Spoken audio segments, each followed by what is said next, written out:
The Mission Impossible franchise has been a surefire way to get asses into seats for almost 30 years. Tom Cruise's over-the-top stunts, combined with a charming cast, have been the foundation for the successful movie series. This year, the franchise aims to send Ethan Hunt on one final job.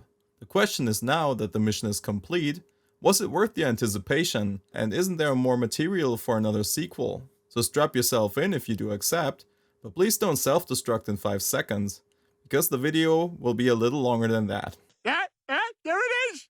Some time went by since the events of the last movie, and the US president reaches out to Ethan Hunt, who went missing. He pleads with him to return and hand over the cross key, which is needed to control the entity, an AI gone rogue, which has the ability to take over governments and use its weapons. Ethan disobeys and plans to destroy the AI, so it can't be used by anyone. Criminal mastermind Gabriel, Ethan's arch-enemy from his days before the IMF, has other plans. He wants to force Ethan to grab the entity for him, and then use it to make the world bend to his will. Other nations also send agents to apprehend the organism and use its power. A race for the fate of the world starts, and as always, the mission seems impossible. Final Reckoning sure is a lot to unpack. First of all, Tom Cruise is on top of his game as always. The dude is in his 60s, but still pulls off the most gut-wrenching stunts you can imagine. You order the whole seat at the movies, but you only need the edge. And he hasn't lost his charms either. Also with him as always are Simon Pegg and Ving Rhames. The latter has less screen time but a huge impact towards the end, so nicely done. There are also some old faces you'll be surprised to see, and the cast is awesome. There's not one bad apple sticking out. And since it's supposedly the last one, it also tries to tie in the previous films. Except for maybe the second one. Those slow-mo stylized fights didn't age well for them apparently. Cocaine's a hell of a drug. Aside from those anecdotes, it is distinctly different than the other parts, a lot darker, and it's really up to you to decide if that is a bad thing. It still has that comic relief we got to appreciate with the newer films, and it nudges at you here and there. Also, the story itself is pretty good, and it is thrilling all the way right to the credits. There are some gripes I have with it though. First, the entity is basically Skynet and wants to unleash the Judgment Day on the world. I know this scenario isn't limited to the Terminator series, but I couldn't help to think of the parallels when I saw it unfold.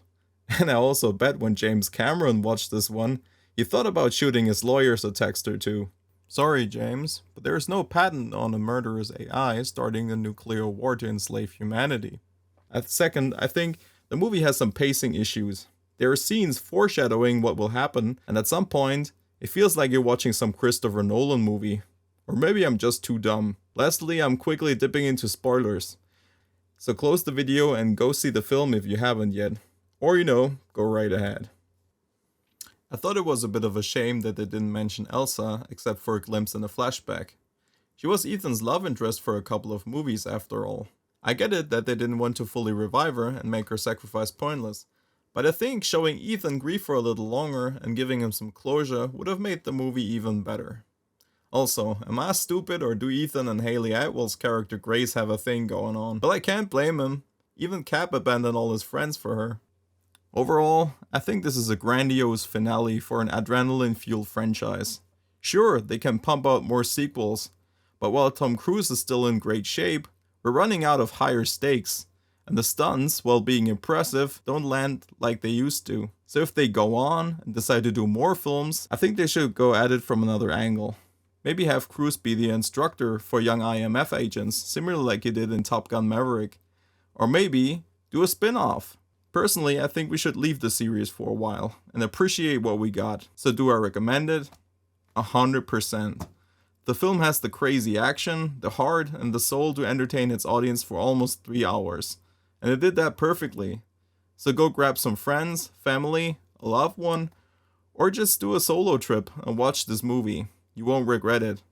And if you can, go watch it in IMAX. Thank you for staying this long till the end of this video. If you liked it, please leave a like, subscribe to my channel, and hit that bell icon so you'll know when I crank out another video. Stay tuned, and I'll see you in the next one. Bye.